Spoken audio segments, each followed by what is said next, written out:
I've been trying to shoot this video for 3 days.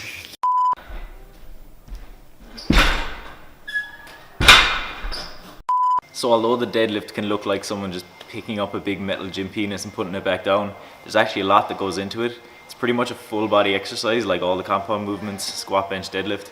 And hopefully after today, I will show you how to do it safely and effectively so that we can all lift heavy weight up and put it back down again. As with all compound movements, they're full body movements, so you're going to be using muscles all over the body for your stability or for the actual move. This is a hip extension exercise, so mainly we want to be using our hamstrings, which are here, the back of your upper thigh, and your glutes, which is dead ass. Your erectors will be used as well, but for you to do this with the most weight as safely as possible, you really want to be using the hamstrings and glutes as much as possible.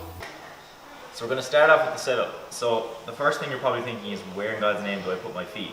So what I like to think of anyway is, if you were to step forward and think about what position you would take the highest standing jump from, that is generally your strongest position with your feet. So if you were to do that, that's generally where your body thinks it's strongest. And then the next thing is just stepping up to the bar. What I like to do is cut my feet in half with the bar when I'm looking straight down. So you could say cut your laces, cut your feet, and just remember this position so you can keep it constant throughout all your lifts. So now that you've got your feet positioned, which is going to be generally around shoulder width, what you're going to do next is reach down and grab the bar. So I'm going to give this explanation without actually grabbing it. So you're going to reach down and grab the bar. Next, you're going to screw your elbows in and try and protect your armpits. This is going to engage your lats and keep your back braced throughout the movement. As well, while you're doing this, you're going to want to breathe and brace into your stomach like I showed you the last day. So you're going to take a deep breath in, try and fill your stomach with air, and push out as if someone's going to punch you. As well, when you're running your hands down, you want to leave them hanging from where your shoulders are, because this is going to reduce the range of motion. If you grab out here, you're going to have a longer distance to travel, whereas if you run down your quads and your calves and you grab as close as possible, this is going to be your strongest position. Your actual efficiency and effectiveness with this lift is going to be dictated a lot by how rigid you can get your stomach and your back, so your posterior and anterior bracing. This is just going to let you complete the lift from a strong position and actually move a lot of weight safely. But with the execution, use your glutes and hamstrings as much as possible. Keep everything as rigid as possible and just try and extend through with them glutes, especially at the top. What you don't want to do is to rise your hips early and then just extend with your back. This is not going to be good for you, and your glutes are much stronger than these muscles here.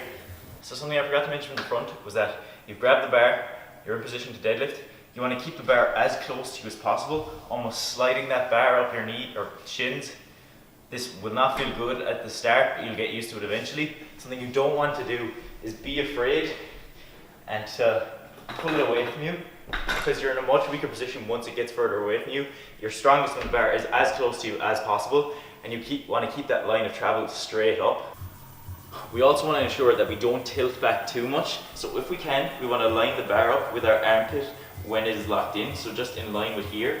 If you go too far back, you're going to have to tilt back forward to actually come up. So to do it efficiently, you're going to want to lean down, brace back, but you're going to want that bar to still be in line with your armpit. Otherwise, you're going to have to fall forward to actually pull that weight up.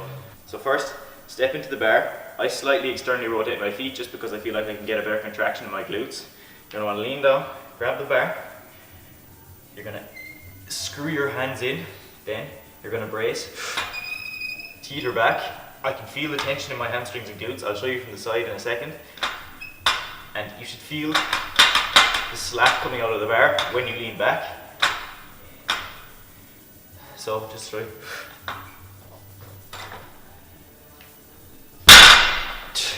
And you don't release that bracing until you put the bar back down. If you're doing consecutive reps, you want to keep that stability as much as you can from rep to rep. You don't want to complete a rep, throw that down, and lose all tension. What you want to do is you want to hold that bar, bring it up, back down, keep your lats engaged, keep your scapula depressed, keep as much as you can in the same position, brace again, and repeat. So with all compound movements like the deadlift, squat, and bench, you kind of want to have a routine, we'll say, that when you're stepping into the movement, you do the same thing every time. It's just kind of a preparation mentally for the movement, so you know what's coming.